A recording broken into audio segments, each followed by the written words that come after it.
Alright, take it easy, Marvin.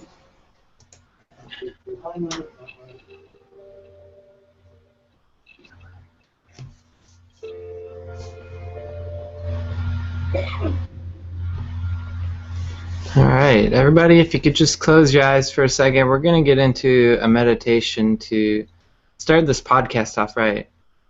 So sit back and get comfortable and close your eyes and relax. You feel your body becoming lighter and lighter, sort of as if you're floating in water. Any thoughts, feelings that are coming up for you right now, simply acknowledge them. Don't attach to them, and know that they will conclude at the right moment. But for now, we come to the space with an open mind so that we may learn, interact, and enjoy this podcast. So just take a deep breath in, filling your air with filling your lungs with air, not the other way around. And release it, just releasing all your stress, releasing all your worries, all your problems. Take another deep breath in. And breathing deeply allows blood to circulate through your body, brings oxygen to places that need it. It balances you out. It balances your chakras. Just take one more deep breath in. Filling your air with lungs. With all that cosmic energy. Then release it. Releasing anything that is holding you back. That is keeping you stuck. And whenever you're ready, just wiggle your toes. Wiggle your fingers. Open your eyes, and welcome to the podcast. Oh, so we're coming to retrograde soon, but today is the 25th podcast here at Project Bring Me Life Podcast. We have a very special guest, and his name is Nicholas Bryce. Nicholas Bryce believes that we can create our vision of heaven on earth only by working together. He graduated in 2011 with a Bachelor's in Applied Arts. Every Monday, he hosts a Merkaba Light Body activation at the Universe building in Detroit, Michigan. So, Nicholas Bryce, it's been long overdue. Thank you for coming on the podcast with us today. Hello. I am live. Okay. Yeah, it's a pleasure to be here. I like that picture in your background. Yeah. Shows you're going full force. Yes. So you do Merkaba Light Body activations, as I personally like to call them, every Monday. Could you explain a little bit more about what Merkaba is, or what Merkaba Light Body is? Yes. So the Merkaba it's actually broken into 3 different words, each of them meaning different things. The first one is Mer, which is to give description of our body. Ka is to give description of our spirit. And then Ba is our chariot of, just chariot, basically, I was going to say. Some people say chariot of fire. I'm sure they just attach that to it. But so that's that. Why would they add a fire to the chariot? Or chariot of light. It's just, I don't know. But that's basically how that goes. And Merkaba is deeply rooted in the histories of most major religions. It's not really talked about. It almost is like before the religions even really formed, you know, it was there. So yeah, and this is something that we can access in all of us. It's, you know, a part of us, and that I found really fascinating in, you know, looking through, you know, different information to try and learn more about higher consciousness. And, you know, something that has the description of a light body vehicle, and literally the description is to be used as your vehicle of ascension. It just sounds like it's basically, you know, spelt out loud and clear for you, you know. So, you know, I was really blessed to have ended up, you know, learning more about it, and, you know, just happen to, you know, be able to, like, be a part of an event, put together an event, and just happen to have somebody teach that workshop, and then experiencing, you know, that specific style of practice through breath. This is something that we access through our breath, or at least from, you know, the way that you practice engaging this part of ourselves, and it really is life changing. Like, as soon as you experience it, it's pretty clear that there's blatantly something more out there that you don't, you know, you don't really ever experience unless you know, just happen to do that or do that. I don't know how you can necessarily just accidentally. I mean, if you're just breathing, maybe it'd be intuitive if you did it. I'm sure you could just stumble on it, but I mean, it like changes your life instantly. And from that point on, I know I might be getting a little off and sort of talking about my own experience with this, but No, it's exactly what we need, is to hear what you have to say about it. And you kind of covered what I was going to ask, was how you stumbled upon it, or what made you look more into it. Did you have a personal experience that really drove you? Or? Right, like, and then that first time you do it, it's like, I can't believe this isn't out there for people to experience. How do you even stumble upon this? So, like, immediately after experiencing that, I felt, you know, the need to be able to find a way to spread that kind of experience. And just over time, felt the need, you know, the void, just even the, you know, this void that existed where it needed to be filled, to where people are, you know, facilitating this experience for other people. Yeah, and you do Merkaba Mondays every Monday in Detroit. And I was curious, almost every time I talk to you, you tell me I just had the craziest Merkaba activation. Could you explain a little bit about what an activation is, or what it does to you? Okay. Yeah, and I think I fail. So the shape of what a Merkaba looks like, I don't know, can people see me, like, visually, or Yeah. Alright, my screen turned off. Oh no. Okay, Well, we can so still see you. I wanted to show you, this is a three-dimensional drawing I just did, and it's a little bit more illustrated, but it shows what the Merkaba looks like three-dimensionally. So this thing is around our bodies, and that's the thing we're engaging when we do this practice. So, and then it doesn't just stay stationary like that. It actually rotates, where, you know, each of these triangles here are pyramids combining into each other, and they spin in opposite directions, so it creates this wheel, and then it just gets faster and faster as you put more or bring more energy into it, and then we engage that with our breath work. That's where we're pulling the energy from around us that's in the air into it, and then So that's basically that.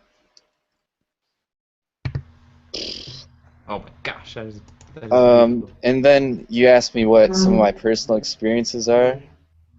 Like, as you do that, as you increase in the breath work, you actually begin to experience over time a sensation that is like comparable to the idea of some kind of, you know, building energetic force within you. And physically, it may feel like your arms falling asleep, that sensation that goes through your body. And it is a little shocking to begin with. If you don't know what it is, even if you do know what it is going into it, you may be a little bit more open to, experiencing what it has to offer. But as you do this, go through this process of breathing, there's different rates in which we breathe to do the practice. So, like in the more accelerated breathing, you're putting a lot of, air into your body. You may begin to feel just like your whole body literally vibrating. Like you don't just, this isn't just in your head. You're literally sitting there like, and then you may think it's like, oh, could it be from like the breathing? Maybe I'm hyperventilating or something. But it's like you begin to, over time, feel this energy move through your body in an extremely physical way. And you may be led to, hold different postures or positions while doing it. And I've had just these incredible experiences. It's hard to even imagine that, I can be as grounded as I am, or maybe I'm not. I feel like I am. After having these experiences, because, like, and then the craziest thing about it is the more that you do it, so I'm just speaking from my experience right now, though, the more that I've engaged in this practice, going out into, going away from the exercise, getting up, walking around, doing something, you can consciously engage this thing. When you think about it after you've had it happen, or maybe it's after you do it for a little while, you can bring that like physical sensation of energy right back into your body, like at will. And you're just like, this is like, I'm a super, like a superhero or like a god, dude. It's crazy. Like, So I wanted to touch on one thing. I read that for the Merkaba Light Body, Ascended Masters use it to move in between the dimensions. Yeah, so that's the theory. And physically, oh, this thing. Things are falling on him. Mercury retrograde. I know. I'll just take this down for the time being. For those, this is the Joe Louis fist that's in downtown Detroit. It's a symbol of our city here in Detroit. It's crazy. It's actually from a Freemason ritual where they lay the cornerstone of a building. The pyramid that's holding this fist up is representative of, the structure they use to lay a cornerstone of, whatever Mason structure they were doing. So Detroit has a lot of Freemason history, and it's just like right out there in the open. They're not really hiding what they have. So let's get back to the Ascended Masters. Yeah. Okay. So I'm just saying, like, I don't know. I think we're all gods anyways, and we need to awaken and realize this. But when you feel these, like, energies going through you, it's and at will with your consciousness, you're like, right now, you just,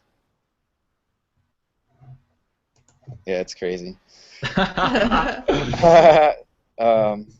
So I can don't know. can It's we? like it's pretty blatant. So I'm not addressing your question though. Yeah, I was gonna say if we accessed our Merkaba light bodies, could we ourselves move into lower dimension or a higher dimension?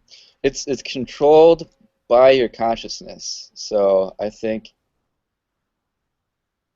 I don't know. And again, this is something that just recently kind of coming upon, especially myself, but in the past, as far as I'm aware, a couple decades maybe, people have been coming onto this or coming back to this.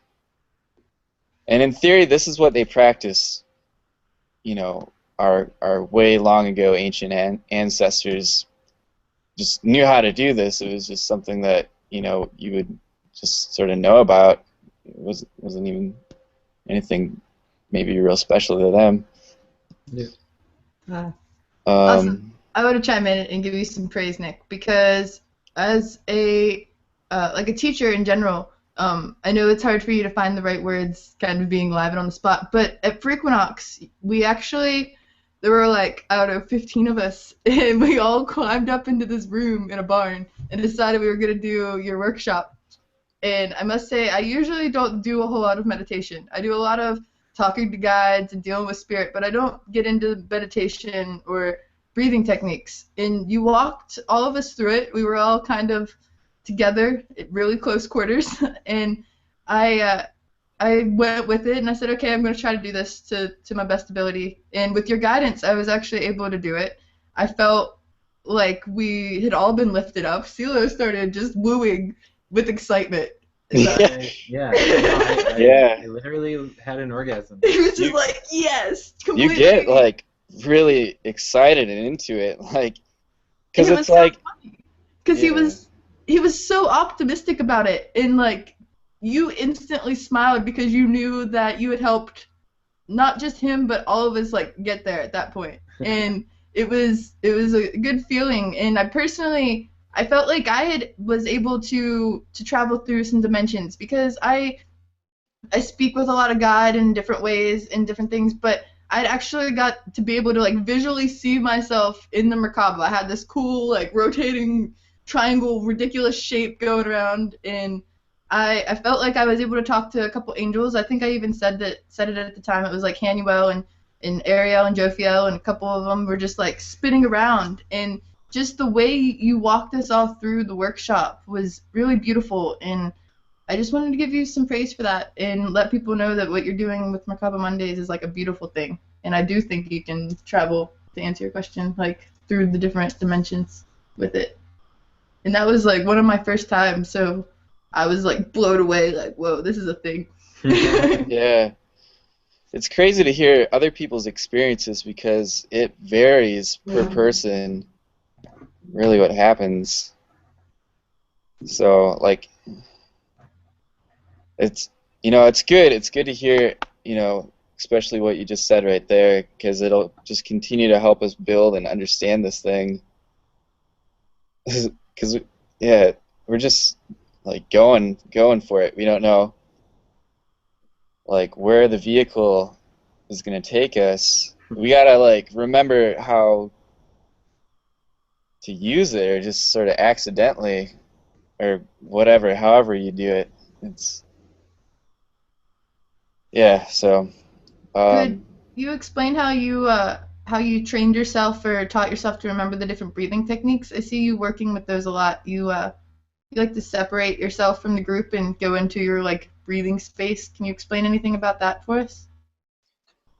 Yeah, so it's over a process of. Well, it all depends on the individual how they'd like to do it.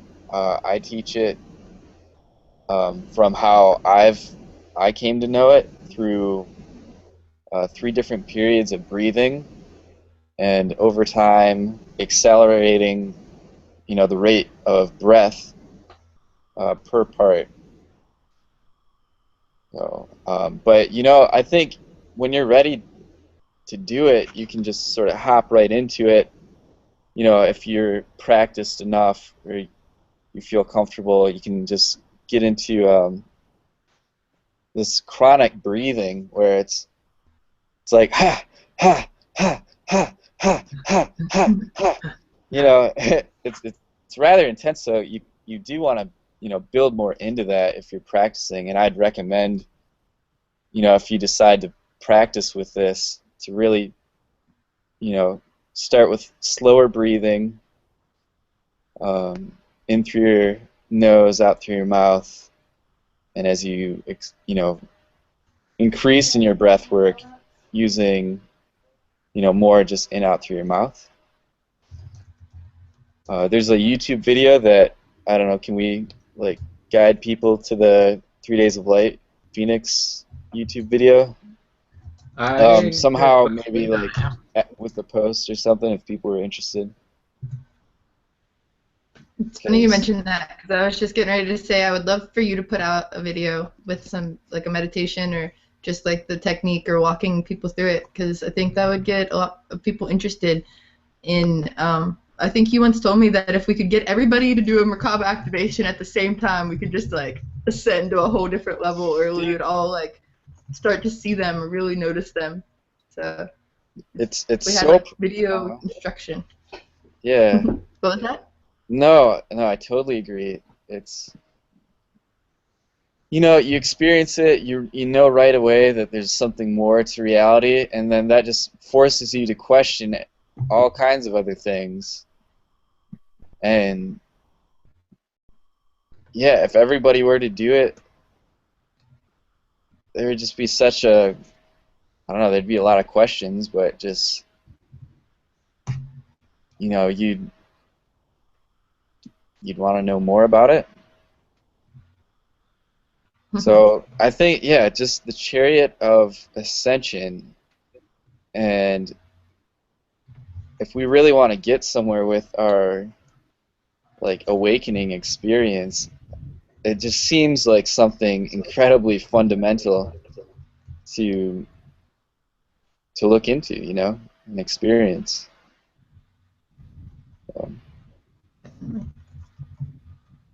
I may be straying off, I'm just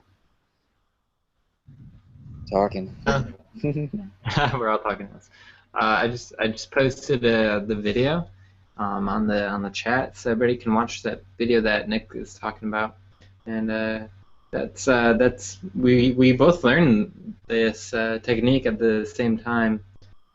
That's where we met at 3 Days of Light, and I posted, if anybody can figure out who it is at the bottom of the screen, we'll win 10 points. So hopefully we'll see if anybody can win that. Continuing on, so I was watching this video, a short little video about a movie, and it had Jodie Foster in it, and she was this astronaut traveling in this vehicle, and it was built exactly like a Merkaba, and she ended up traveling through different wormholes. And so I'm still curious about traveling through different dimensions in this Merkaba Light Body activation. Do you think it's like something physical almost, kind of like an OBE? So I think we'll learn more as we go and experience it. Already from some experiences, and I was telling you last night, I had probably the most powerful one yet, and I don't know who watches your show, but I don't know if I can endorse how I specifically practice that time. But yeah, I felt literally my reality, like I was explaining to you earlier, it was like I had spun around in circles for a few minutes and then was walking around. Can you hear me? Yeah, sorry. Somebody had a question that they had in the group chat, and I wanted to make sure that we kept up with it. Oh, good. I lost my train of thought. Do you want me to go ahead and ask this question that we got? Oh, let me just finish. I just remembered. So I was standing over my computer for a little bit, and I was just listening to some music, and I felt such like strong presence on both sides of me. Sort of when you feel like on.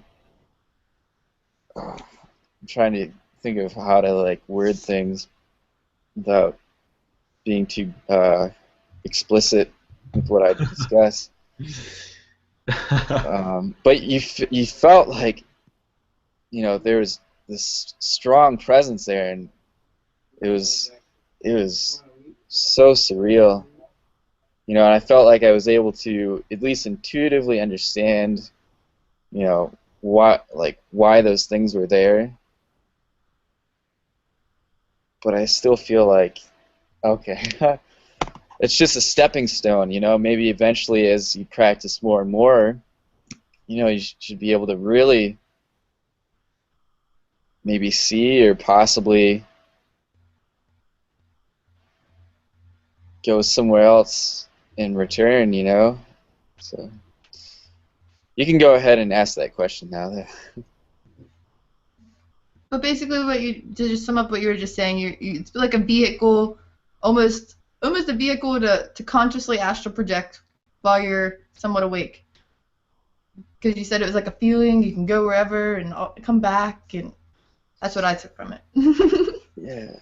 And let me see if I can find this question. It says, since you first started, was there any change in dream state? Do you only do Merkaba meditations, or do you still partake in other forms? Yeah, I've been meditating since 2011, and it's kind of come and gone as frequently here and there as like more a part of a regular practice. But I do meditate just normally, I suppose. I've noticed though, after really have been doing the exercise for a period of weeks, at least like once a week, that when a couple different times this happened, never had it happen before, but I would lay down to go to bed or take a nap and would go somewhat lucid and still have my consciousness in whatever environment I was in. So I'd be there like laying on the couch, and I'd start to be able to sense like different energies. I'd feel like people coming and trying to talk to me, and then I'd start to imagine, like, basically I would be going lucid like in the room, so I'm like consciously like leaving my body just about, and then almost like if you've ever experienced dimethyltryptamine, that you go and you get these colors, and I don't know, I guess that experience can vary, but basically consciously being able to go see this like tunnel of color. This happened a couple times, and then it would just like drop you off in some lucid reality where you like still have the same consciousness that you laid down with, and you're like, holy shit, Nicholas Bryce, the floating head. Your camera has it, so you're just floating it right now. I love it. Yeah. Can I ask you to talk briefly about the dream that you had with the woman with blue eyes? Oh man, yeah, that I feel like had to do directly with this practice. As I had, started this Merkaba Monday or weekly practice of doing it. I had this dream, and it was really bizarre. It was like the dream was switching back and forth between two different dreams, and it would sometimes just be like a part of the other dream, or like the two dreams mix, and it was really disturbing, and I couldn't understand how to make it stop.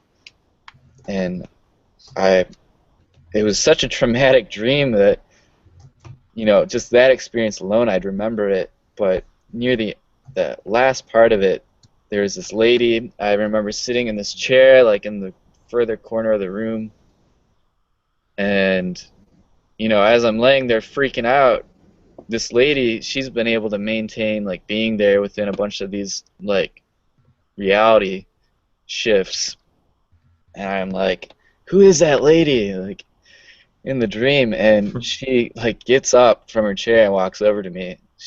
Has this long gray white hair. Yeah, I think I had mentioned blue eyes, and I'm stressing out from the dream, and I remember I was actually kind of shocked that she had got up and walked over to me. She looks at me in her eyes, and she reaches out to grab my hands and looks at me just for this period of time, and she tells me to study the Kabbalah.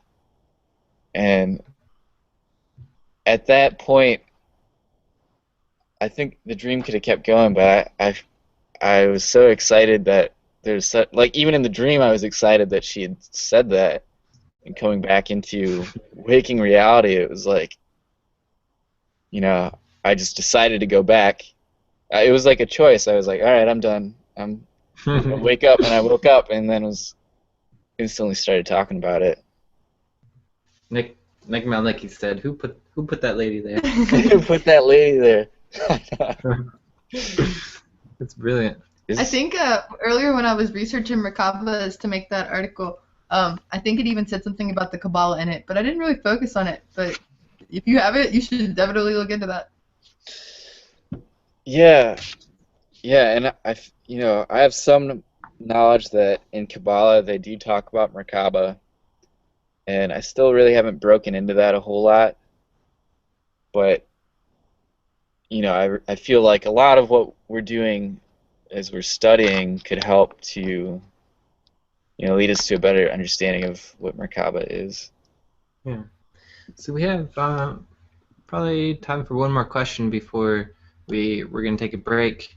And we'll do the audience questions after the cosmic energy forecast. But I just I wanted to ask if there was anything else that you wanted to share, either about the Merkaba or yourself personally. Yeah, it's something that I think everybody, if given the opportunity, needs to really try this. And it can be a little off-putting, the idea of it or the practice can be a little exhausting, but you come out of it, just so full of bliss and happiness.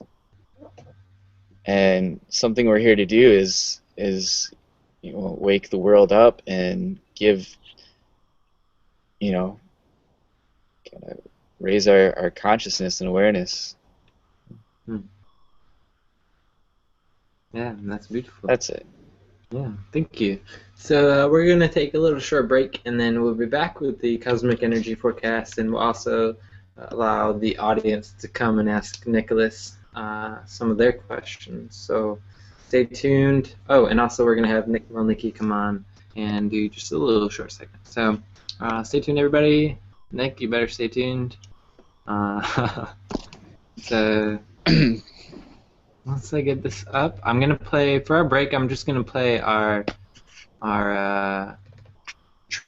trailer that we had made just a little bit ago. So enjoy this trailer, everybody, and we'll see you in a few minutes.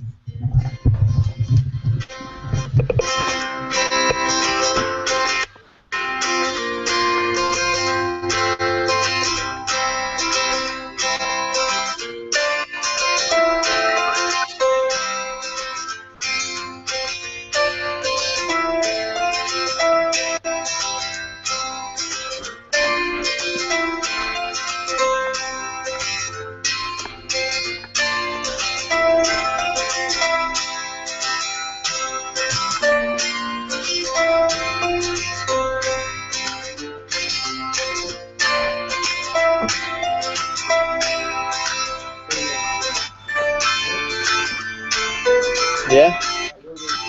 Okay.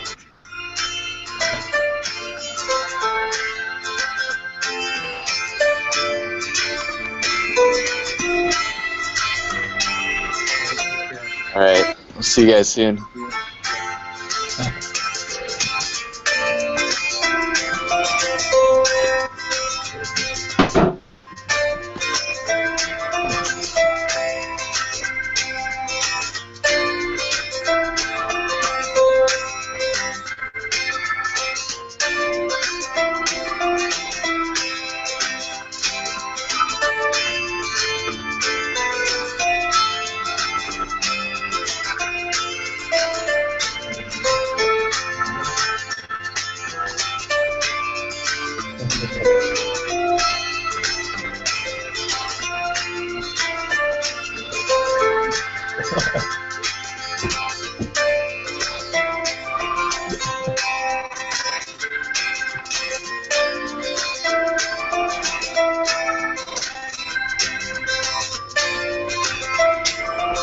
I just wanted to tell everybody thank you again so much for your support for Project Bring Me Life and Showtime Studios. Thank every one of you for being a part of it and helping us keep going.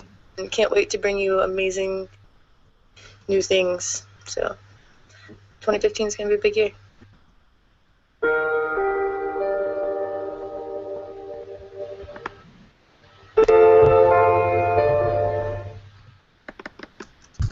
Right. Awesome. So we're going to start off the cosmic energy forecast with Shine Time's update. So once I get this picture up, we'll be good. Thank you. All right. Awesome. All right, guys. Well, for this week's energy forecast, January 20th, 2015, we've got a lot happening in our solar system. As the planets are all making some really crazy shifts, particularly Mercury, Mars, and Neptune, as well as the Sun and Moon are doing some really crazy things. Yesterday, the 19th, kicked off some super conflict with Saturn for its biennial meetup with Neptune. It's a planet that likes to just generally enlighten us to the idea that nothing is real, which is why so many of us seem to be questioning our core beliefs at this time. Neptune is, however, now in a Pisces, and we're realizing that most of our lives is being just in control of the virtual world. And if you think about it, you can order and do almost anything online, from shopping to finding a significant other, earning a diploma, having your groceries delivered to your door, just generally anything. And our worlds really are kind of being run virtually at this point. The internet has nearly taken over half of a human's life, and that's kind of scary to think when a third of it is spent sleeping. So it's really becoming very virtual. And Neptune is also the planet of romance and nostalgia and magic, as well as it's known for creative energy bursts. So when Neptune is in motion, you'll feel capable of doing amazing, just compassionate things, and you also have a sensitivity for beings and creatures that seem less fortunate than yourself. So if your emotions are feeling really touchy, that's probably Neptune's doing. Be careful though, because Neptune also controls the bodies and connections with poisons and viruses that can just invisibly take over our bodies. And that's probably why a lot of people are feeling cold, that feeling of not wanting to get out of bed. Neptune is really affecting us with that. With it in Pisces, it also means it's hard for us to separate ourselves. Separate ourselves from whatever we're being exposed to. And just be prepared to fight off a cold or a virus or just emotional storm, which is coming right in. And not only Neptune, but other planetary shifts as well is causing this. And when a planet is in Pisces, it feels everything for the better or worse. So it makes us feel that the time is just to be alone and reassemble ourselves. And large crowds may need to be avoided, just for a little while though. A close friend or two is highly recommended so that you can keep your emotions at bay and still have someone that keeps you connected, so you don't feel totally like a hermit right now. Neptune's also in conjunction Mars as it casts a shadow, which is transmuting lower energy levels and a lack of confidence. That's also adding to the not wanting to get out of bed feeling. It's showing us a setback for many, and it creates a tendency for addictions and other darker feelings that you may have had as habits that you're trying to get rid of. When this planet is in conjunction with another planet, it means it causes energy or shifts in our world. And Neptune and Mars are both very strong energies. And to help boost your energy level at this time, it's really recommended to eat lots of greens, supercharge your Mars energy. On the card readings earlier, Selena talked about pomegranate and mangoes and different fruits, and those are all really important to your diet. So just on a more positive note, the conjunction can also inspire, like I said, a lot of creative projects and the desire to do good things. So the next couple of weeks should just be full of creative ideas. Now today is also a very powerful energetic shift. We are currently celebrating the new supermoon in Aquarius, which means we're at a 0% visibility, and we can't see the moon, but it's at its closest point with us. And the supermoon is just in the sign of Aquarius, and with an absence of squares and other oppositions, it's bringing us some typical Aquarian energy. Very cool and calming for some, and very static and crazy for others, really depending on where your moon lies in your chart.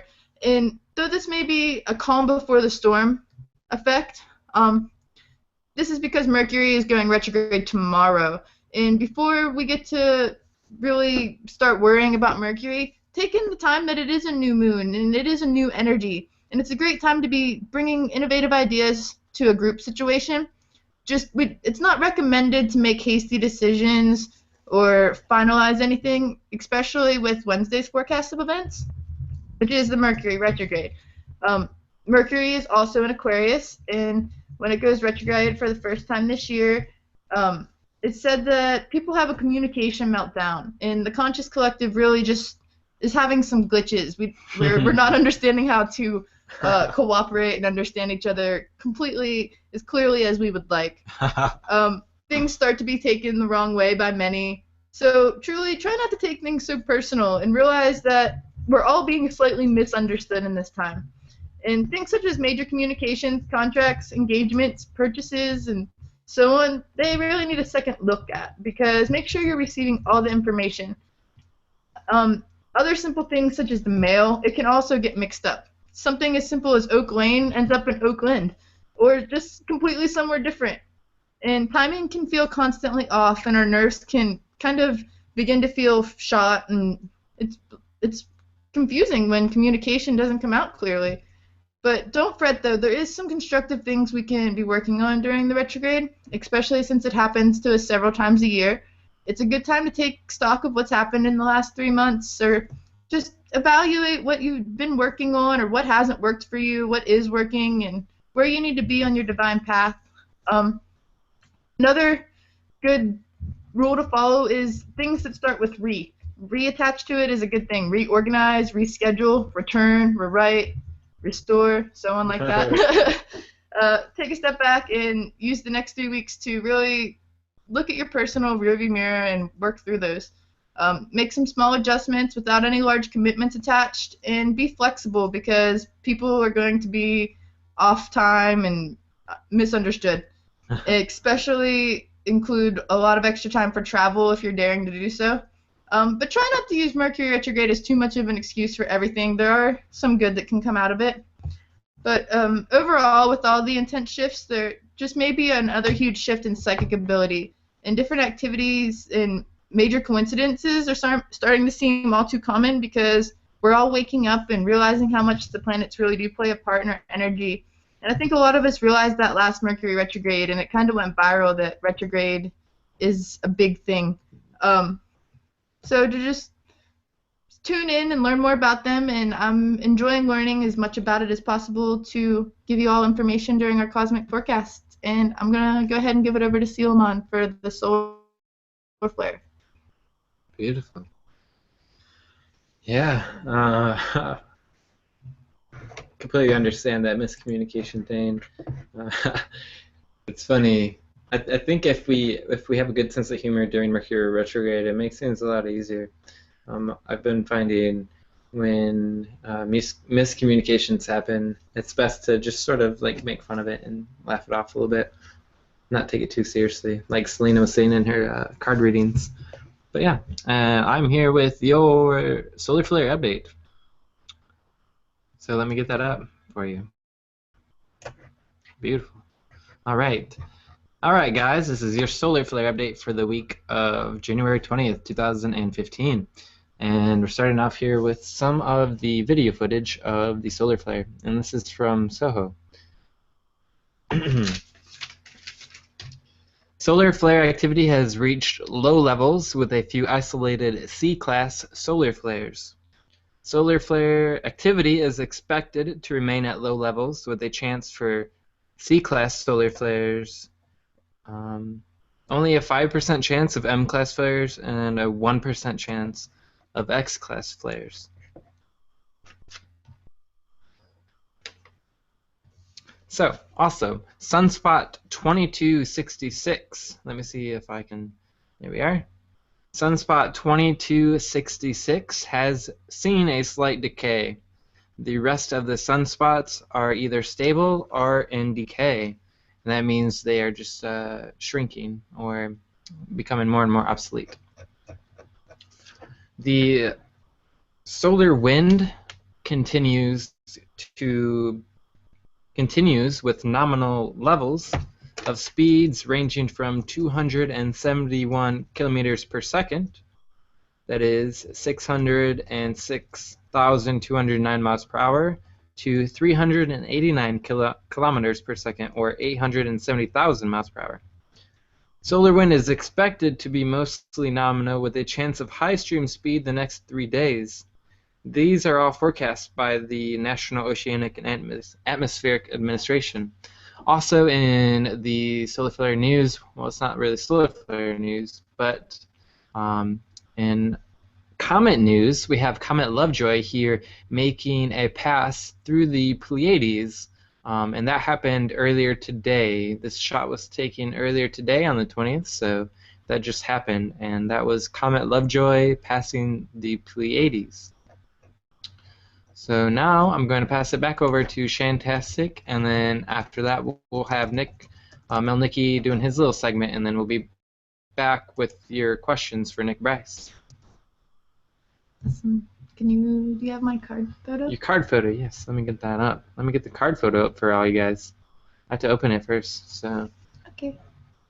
While he's doing that, I just wanted to give a shout out. I am so grateful you guys are all in the chat room, and some of you have been tuned in since 6 p.m. Eastern Standard Time, and we did awesome card readings with Selena, and if you missed it, there's a video above the chat room after Nick's awesome interview. You should check that out. We also have some new updates on the front page. We have a new banner, and there's a share button, so you can now share directly from the website. Share! Share all over Facebook, because sharing's caring. Share it all over everybody's face. We also have the What is Merkaba article that I wrote, and wanted to give people a written explanation too, in case they couldn't tune in, or if they just wanted more explanation. So that is in the What is section. And I think he's got my cards up. Yep. Beautiful. You're good. Awesome. So for the week of January 20th, I did a 3-card spread. It's a very interesting spread. I did it from my John Holland deck. Usually I pull three generic cards, and it can be past, present, future, mind, body, spirit, or just whatever for the collective reading, whatever hits home for you. But tonight, it kind of fell into the order that it needed to be. The cards totally have their own method of putting themselves where they need to be, so it kind of fell into the mind, body, spirit order. That's what the green, purple, and red stand for in this deck. And I totally believe that they wanted to show themselves. So these cards are showing us that as a collective, we're starting to really love something, whether it be something in ourselves, a newfound love interest, our jobs, or just general life abundance. So though things are hard through this retrograde and other times of life, it's really just important to realize that there is love building out there for everything that we do, creating a river of flowing creation to help us continue and grow. An opportunity of sorts is beckoning, and newfound devotion for an idea, goal, person, event, creative endeavor. All of this is brewing in the midst of our minds, and it's a good time to open ourselves to the higher vibrations and go with the flow without making any hasty decisions, as I said before. The new moon being in Mercury, marriages, proposals, other big long commitments, big purchases, not recommended. But just loving what you do and finding something to love is important at this time. be it a project, a person, whatever. When past issues are resolved and you forgive, whether it's yourself or others, it's important because you attain what your heart truly needs and is able to receive then. And you lend out to a more loving direction, and your divine path can then fully be revealed. So be willing and able to receive love as it's flowing towards you. Neptune energy is strong in the planet of romance, so there's creative things happening there and beautiful things. Bringing us to our next card, which reveals that our physical bodies are experiencing some obstacles and challenges. And this is simply to help us overcome any fears that we may be having, surrendering to the flow of the universe. And as it shifts as a collective into a more accepting frequency, or it could just be warning us for what's happening with the current retrograde and different things with Mercury. We're all beginning to realize that our self-worth is important. And though sometimes it's hard for us to put a price on our passions or our time, or ask others to pay us for what our gifts are, we know that we deserve it, and the universe wants us to remember that. And it is an obstacle to get past that, but it's something that we're going to move forward with. It's okay to look at the bigger picture and realize that though we're going through these times of insecurity and imbalance and hardship, there's good reason for it, and it's all leading us to bigger and better things and the chance to appreciate the good in things. When you put your all into growth and experience, you then rise above any of the challenges. And once you overcome the challenge, you'll then be rewarded. So don't get too caught up in it, and look at the light, move forward, observe where your adjustments need to be made, and remember to not play the victim. Take the knowledge that you've just gained from the experience and apply it to similar situations in your future. This card often comes around with competition. It's an excellent time to get creative and ask yourself how you can shine above the rest, but not be smug about it. Just show the world what you're truly made of. It also brings us to our last card, which reveals that our spirit is in a positive movement forward, which means we're learning and doing just what we're meant to do in our past. And though not everyone's experiences may be the same, know that it's this time of change, and with the planets in current positions, it's fairly intensely felt for every single person. Be kind to one another and don't take things too personally. There's going to be many miscommunications in the next few weeks, and it's going to be a learning experience for every single person, and realizing where they need to improve and alter some of their personal habits and surroundings while they move forward. It's also number 8, which represents prosperity and abundance, so be welcoming to it, and it will show itself. It's in your efforts to move forward that have gotten you to this point, and continue to follow whatever your passion is and allow opportunities to arise. So generally, it's just another positive reading that shows us something we love is brewing in the most positive way. And though we may face obstacles, amazing abundance is on the horizon, and we simply have to be willing to love and accept it in its many forms. Oh, so beautiful. Thank you. Everybody in the chat absolutely loved your reading. And that's a very constant thing on this podcast. So going over to Nick Melnicki, whenever you're ready, go ahead with your... What's up, everyone? Hey, Nick. Hello, Nick. Yeah, so the same thing every week. I mean, what I have to say, it always ties into the cards and back to the energy update as well. Being consistent in the things that you do every day, you know, right when you wake up, articulate to yourselves a few things that you are grateful for, drink some nice water, get some stretching in, get some nice foods in, and the body is going to respond to that. It's going to respond to all that love that you're giving it, and it's going to feel good regardless of whatever energies are going through, regardless of if you have some crappy people in your life or whatever. It's just going to be great. And as you do that, really awesome experiences are just going to fall into your lap. Really awesome people are just going to fall into your lap, and they're going to stay there as long as you keep that love for yourself going strong. And that's what I noticed in myself. Like, I'll wake up and I'll make sure that I, simple things, wake up, brush my teeth, and stretch, and drink some water, and just, love myself.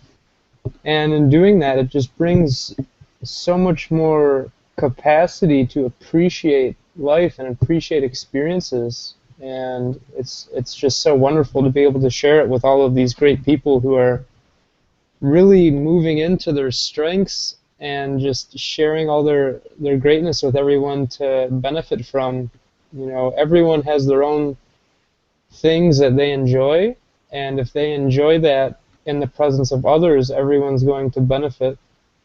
Just like we have this awesome podcast, Shannon, CeeLo, Nick, Bryce, we're just all coming together, and it's you know, we've only been doing this for a short period of time in terms of how long people do things that are, you know, successful.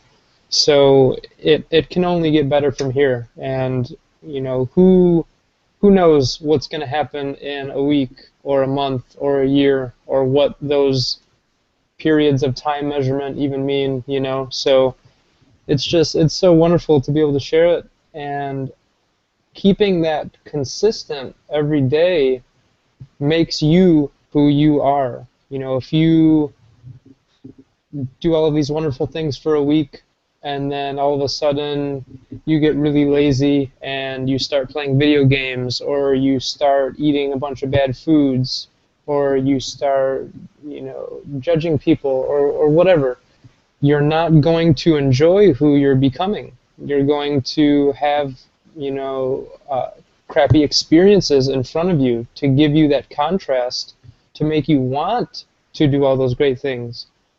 So it's just the consistency. Keep love consistent, and it's going to consistently increase in your life. And it is that easy. And we can see it here first, because look at all this greatness, all that great artwork in the background for CeeLo and Shannon, all the great experience and wisdom that Nick Bryce is bringing through for us, all the help that's being had, all the great love in the chat room, all the great viewers who are enjoying all of this stuff. It's so awesome, and it just gets better and better. So awesome. So good. I'm glad you were able to join with us, Nick. We also did a card reading for you earlier that I hope you check out sometime. Ooh, I will check that out right after this. For sure. Sweet. So Nick, Bryce, we're gonna have people. I think some people would like to come on and have a little, and have. Well, they would like to ask their questions on the video. So if anybody would like to come on, now is your chance. I posted the link in the chat room. Get in here, you guys. So Nick, Bryce, you can unmute yourself and tell what did you think about that energy forecast? It's at the top, the mute button. Oh, there you go. I got it. Yay! What's up, Nick Melnicky? Hey, man, long time no see. Yeah, seriously. I'll be coming down there for Merkaba Mondays. Do it. We have some good ideas on how to develop that. I was inspired by last night to put together. I'm thinking maybe Spangle mixed with like the Phoenix giving the breath work, or somebody recorded giving it, so we just have to play it and listen to it. Yeah, I could bring some CDs down as well. Cool. But yeah, what do I think about the forecast? I think a lot of what you said, Shannon, is pretty on point to what I've been experiencing pretty immediately. So I am somewhat relieved that, you know, despite how You're things... not alone. What's that? Yeah. No, you're not alone. Yeah, it's just, you know, the conditions of our energetic environment. So. Right. So we do have a guest or a viewer who has come on to ask a question. So Ree, you are on. Hello all. Hello Nick. Hey.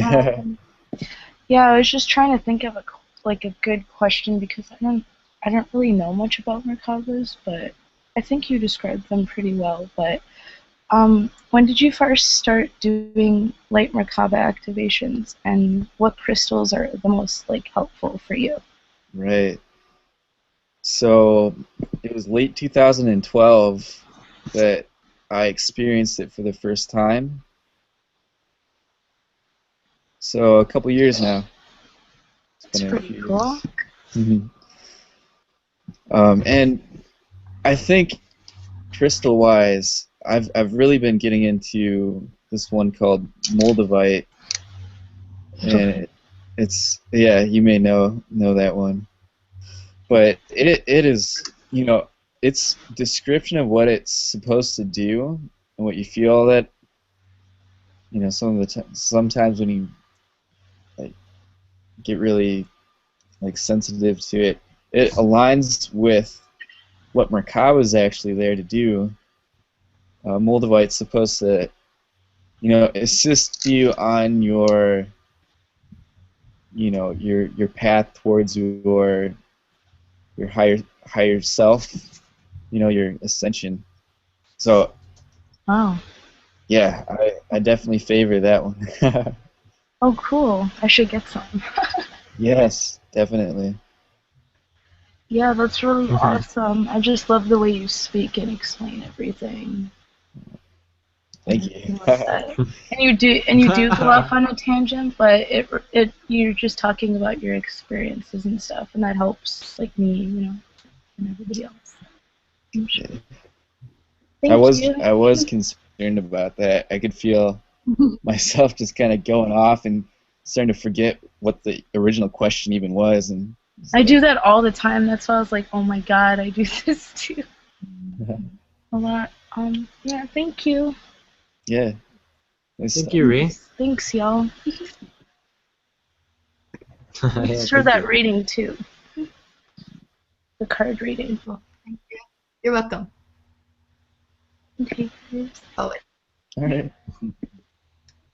I don't know if she'll join us or not. Awesome. All right. So, if can anybody hear me?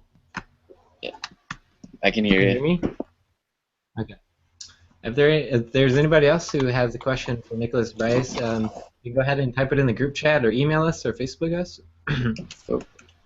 But I haven't found any other questions right now. You have a question for Nick? are we doing a mustache segment? Because I'm not gonna be able to think of a bunch. Okay. Yeah, let's move on to we're gonna move on to the mustache. I must ask you a question segment. And do you know about this, Nick? The mustache? I didn't realize it was its own segment, but so Yeah. You just put on a I'm mustache. looking forward to it. Yeah. All right. Do you know how to get to the mustaches? Oh, yes. Okay. Mustache. All right. So, do I pick a mustache and Yes, you do. wear it? Huh? Okay. Mine's loaded. Ours is loaded. I like how someone earlier said you have a lumberjack beard. Really? It's probably because of the plaid. That's what I said. I said the flannel helps with that. Yeah. Nick's got his on. All right. Good job. Yeah. Here we go. I can't see your mustache. It's coming. All right. So I think we should have it now. Perfect. Okay. All right. So Nick Melnick, if you want to, What's that? You want to be a mustache you question? want to. It still doesn't work. My computer is a little under the weather, it seems. I see. We It can won't draw it. load. The thing You won't. want- Yeah, draw it. I'll hold still. You hold still there, buddy. I'm gonna draw you mustache. Let's get the app to work. All right. I think we may be able to stamp Make it a good one. Okay. Channel Picasso. So, Just all draw right. it. All right. I'm gonna give you Redbeard. Here we go. Staying still. Staying still. Where'd my marker go? Oh, you're not. You gotta run draw before I can draw it on you, I guess. We did last time. I This is know, why- shenanigans. That is shenanigans. Okay, it's coming up. Yes. Nick Bryce, I love your mustache. For a second, I thought you were trailing it. Oh, I was. Okay, it's coming up. It's searching for a face, and we got it. And we're drawing it. Oh, nope, we're searching. Here, let's see. Is Okay. that better? Yeah. Okay, here we go. I think I got one. There we go. Sorta. There we go. All right. All right, we got it. Yeah. All right. I didn't know I was a redhead. Very nice. Yeah. All right. So Looks good on you. Thank you. okay. So for the mustache segment, all we do is just we take turns asking anybody or everybody just a silly question or serious, whatever you want. So I would like to ask everybody, and the order will go Shantastic, Nick, and then Nick. Which Nick does? Nick, Bryce, We will see. and then Nick. Okay. So I'm must ask you all a question. Would you rather ride an elephant, a dragon, or an ostrich? Starting with Shan. A dragon, because I'm not sure why. I feel like I would be easily falling off of an elephant somehow, and an ostrich would peck at me, and I just don't like that idea. Brilliant. So I'm gonna go with that. I'm just gonna fly out a dragon because it seems fun. Brilliant. Nick. You know, I was gonna say an ostrich, but then Shannon proposed some good concerns, so I will ride the dragon as well. I don't want that thing pecking at me. As long as it can be cool, you know, and just not really mind that I'm on there, and you know, we can all get along. So Nice. My animal vehicle of choice would most definitely have to be the ostraphant.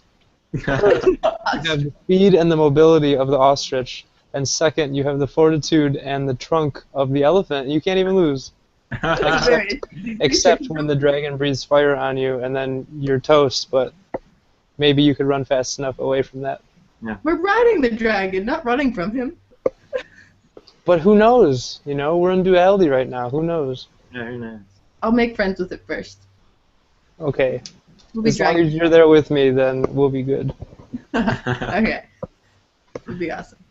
I love your mustache. Thanks. Shannon, you should think about getting hair implants to actually grow one, because it looks really good. Thanks. What would you ride? An ostrich?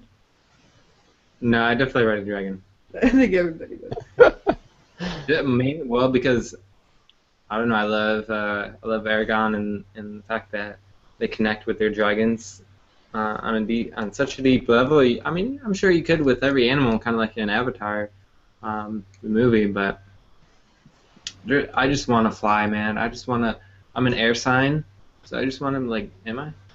Scorpio's you're a water Or sign. water, man. Come on. Who are you? Wait, Sagittarius.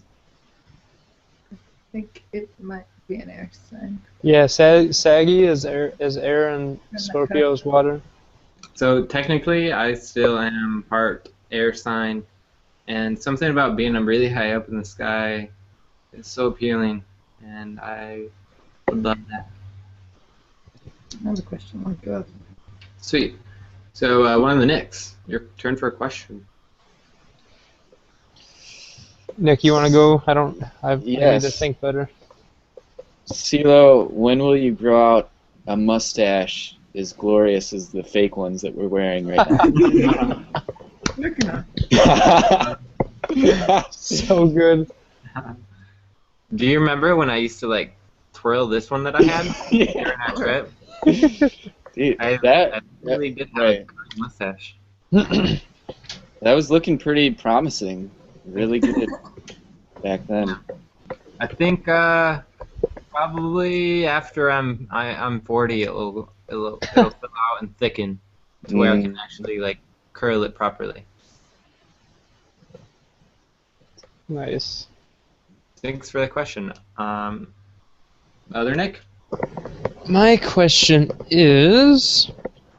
I must ask you a question. What is my question? Is what I'm question. I must ask all of you a question, and that question would be: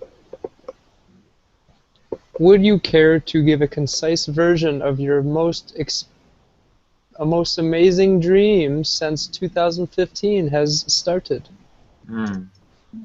Took my question, Nick. Thank you for telepathy-ing it in my brain.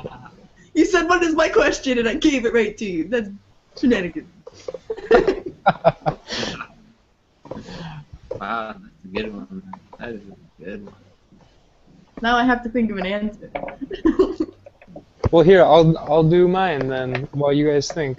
I'll question myself. So it was actually a nightmare that happened this morning. And basically what it was is the girl from the ring. Well, first there was a sliding glass door, and there was a little girl in front of the door saying, "They're coming" or "She's coming," one of those. And there was a doorbell on the sliding glass door, and it kept ringing. So like a non-physical, invisible being was ringing it, and the girl was warning. And the little girl from the ring, that scary thing that came out of the TV, she just like phased through the ground. And this whole time, I just have the most intense fear that I've ever experienced.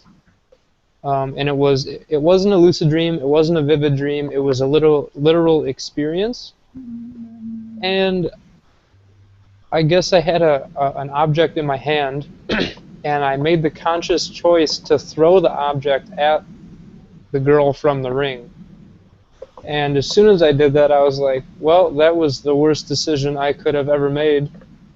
And then basically the girl from the ring got very aggravated, and I instantly knew that she was going to follow me forever until she could basically destroy my body.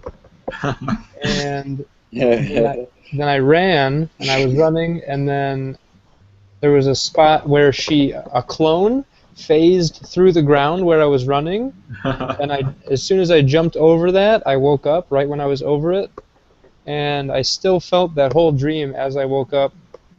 And the significance of that was to really be fully aware in the experience of every single action that I'm doing after that dream.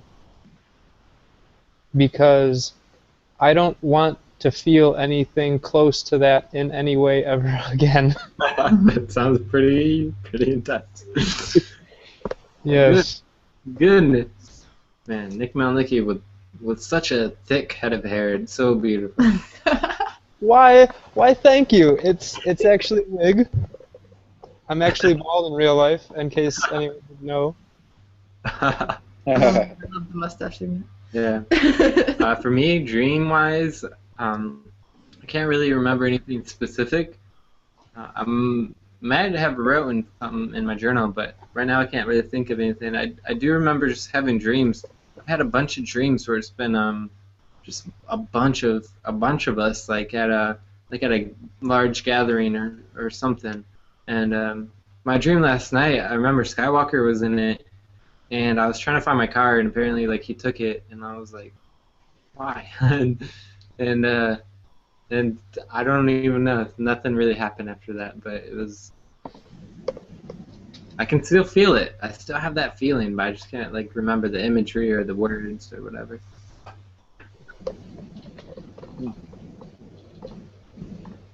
I'm still trying to think of a dream. I've been having a lot of crazy short ones, but ones I can't necessarily remember too much in detail. I Or think, maybe even like a physical experience. The dream is too hard.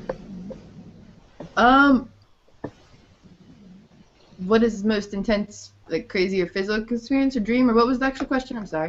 Basically, like an experience that provided a lot of significance for you to really, like for me, making sure that I'm going to be fully aware in the experience of an action that I do, so I don't reap bad consequences.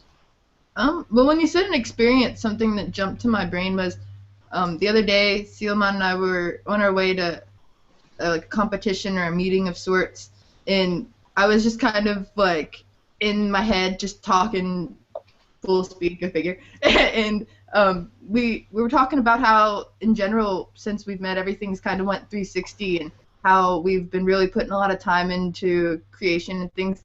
And then like all of a sudden the car just did a full 360, and we didn't see the ice or anything. It was just like just for a second too, and like though it was happening, I didn't feel scared, and normally I probably would have. And I feel like a lot of female go-to reaction is, oh my gosh, cry and freak out. But instead I just started like busting out laughing, and I was just like sitting there in the car, and he's just like, oh, okay, we got this, we're going back, everything's cool. And I'm just like hysterically laughing for like 5 minutes because like in my head I had just thought, man, we've done such a 360, and then in physical reality we did a 360.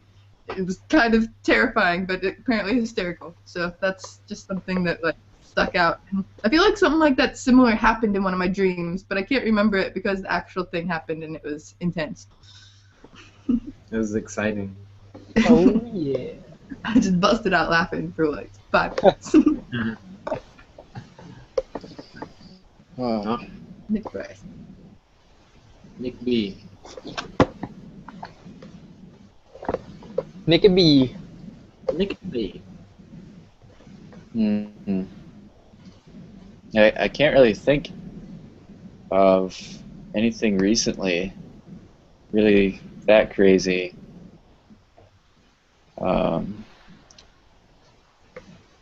I mean, that dream, I'd say, I said earlier, was pretty exciting because of that direct message that that woman gave me. I think that was probably November or so, but yeah.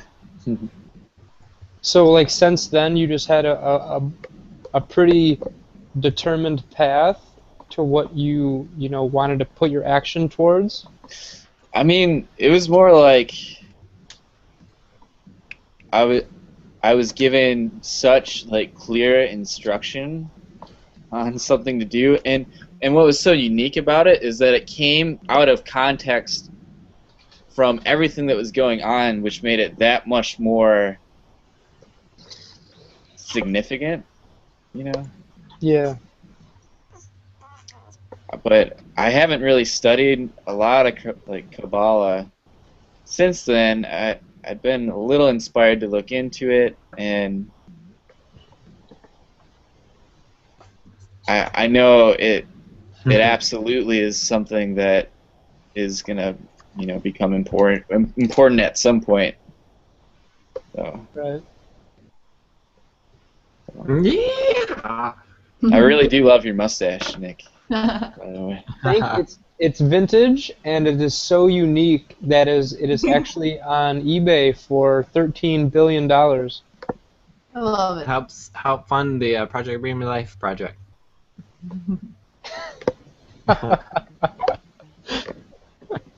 Yes. It went away! Someone bought it. Who bought it? So man. Man, Funded thank for you. life now. Thank you. Project Bring Me Life is good. So we're getting a castle now, and That's what shine. we're there. So cool. So our this is our very last segment for the end of the podcast, and this is the segment where we can all just shout some names or organizations or anything that you want to sort of end the podcast with. And for me, I wanted to shout out Dixon, because Dixon's Violin just sent in his sign-up platform for being on the podcast and being on our website. So it's an extreme honor to have Dixon's violin with us here at Project Bring Me Life and joining the family. So check out his page, his music, 'cause it's amazing. And he'll be on the podcast on the 10th. We also have a couple more coming up. We have Ariel who signed up, and Taco and Elise from Appalachian Janwich are in the lineup, and just a bunch of awesome, powerful guests are on their way. Yeah. Oh, I wanted to shout out real quick myself because at the end of the retrograde, I will be releasing a meditation CD with over an hour's worth of completely new meditation. Nice. He makes the music and everything. It's pretty. It's so good. Yep. And with the new mic, the quality will be up here, all the way up here. 4,000 stars out of 10. So was that your shout out? Sure. Okay. Nick, your turn for shout out.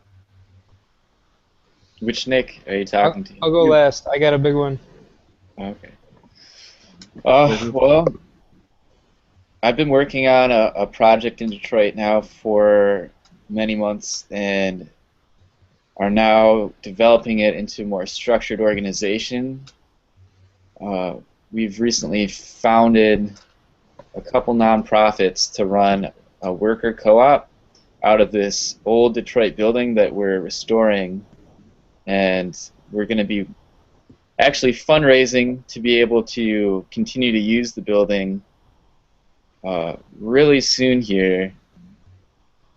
Unfortunately, it does have some taxes that haven't been paid for a few years, which is pretty common in Detroit. So we don't want it to go up for auction, and we don't want to necessarily have to leave.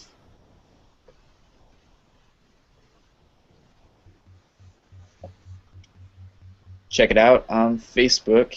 There's a Facebook-like page. And if you're in the Detroit area, come check it out. The address is just the number 1, Montana Street in Detroit. Each week there's the Merkaba Monday. It's free, just donation-based, and get together with a few people that are interested in learning and practicing Merkaba. We've been having a weekly Thursday night dance and meditation gathering. So 8 o'clock, always free, donation-based. We're starting a self-defense class, or restarting a self-defense class that begins tomorrow. Donation-based. You can learn to become a 5th degree black belt in Taekwondo, if you decide to go the whole time, which is a master technically, so you can say you're a master of something in martial arts. So we have a lot of things going on. What's that Facebook page? Yeah, it's Universe Building on Facebook. Okay. And stay tuned for the fundraising campaign, the revised one. The reason why we're even doing this is to have a community center in this devastated community to revitalize the neighborhood and bring together the existing community. And there's just so much room to expand on down there, and it's such a unique time in Detroit's history. So we'd really like to see that neighborhood come back and have the Universe Building be a strong foundational support mechanism, and a way that we can connect everybody. So without really going on talking about it, for hours or something ridiculous, I'll just leave it at that, and you can check it out, or find me on Facebook, Nick Bryce, 2 first names. I think we also have your link on your promo page, so if they can't find you on Facebook, they can go to your promo page via Project Bring Me to Life, and there's a button there to find you so that they have easy access. He's under the Guides and Writers tab. Nice. Real quick, Nick Monarchy, before you give yours, since you want to be last, I have to give a personal shout out to Miss Selena, who did card readings with me at 6 p.m. and it was beautiful. We had a lot of interaction, and she's amazing at doing card readings and everything else she does, and I'm glad that she took part in the card reading. So I wanted to give that shout out as well. Huzzah. Huzzah! Your turn. I'd like to give some awareness shout-outs to a few groups of consciousness. First, to the Zeta Reticulans. Many people call them the Greys. There's a lot of disinformation associated with them being the beings who would abduct people and this and that. That consciousness has come a long way. They're a group consciousness. They don't really operate as a single being or an I or a me. It's more of a we. And I'll leave it at that. Shout out to the Orion consciousness. A lot of people think they are enslaving the Earth. They did the same thing as the Greys, the Zeta Reticulans. They evolved in the way that their race had chosen. The same with all of the different races, Pleiadians, Arcturians, Lyrians, Vegans, all of these different consciousness groups, just the same way as the different religions and the different teachings, they all have their benefits to remember your aspects from. So yeah, give them all a chance, check them out, see what's up, see what you resonate with, and I will leave it at that.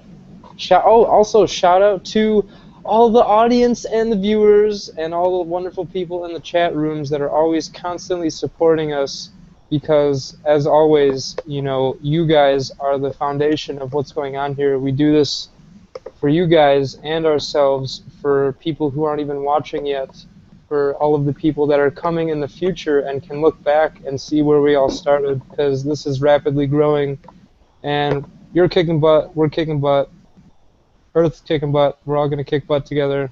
Kicking butt. Hey, I don't know if you got to see this, guys, but we actually had viewers from Czech Republic earlier. What? So we are now international. Things are happening. Sweet. You guys, we're about to be broadcast on Mars in a couple of weeks. Who even knows? As long as it's not Mercury, because I hear some retrograde craps happening there. Oh, it's okay. They're just misunderstood. Seriously, it's not a joke. I love you guys. That's beautiful. Yeah, so everybody got their shout-outs? Everybody's good? I think so. Yeah. Awesome. Well, I would like to thank everybody who's watching and participating, and thank you so much for your support and your interest, and thank you for following along and sharing this earth and co-creating heaven on earth. And we're very, very proud and honored and excited to be here at this time doing these things with all of you, sharing our beautiful talents, and we just want to say we love all of you, and yeah, it's important to show love, especially to ourselves. Love. Our next podcast will be on the 27th, and that's actually going to be a roundtable panel discussion on the astral plane. So stay tuned for that, and that will be at 8 p.m. Eastern Time here at ProjectBringMeLife.com. Hope to see you there. Yeah. So I guess the only thing else I have to say to everybody is namaste. Happy New Moon. Live long and prosper.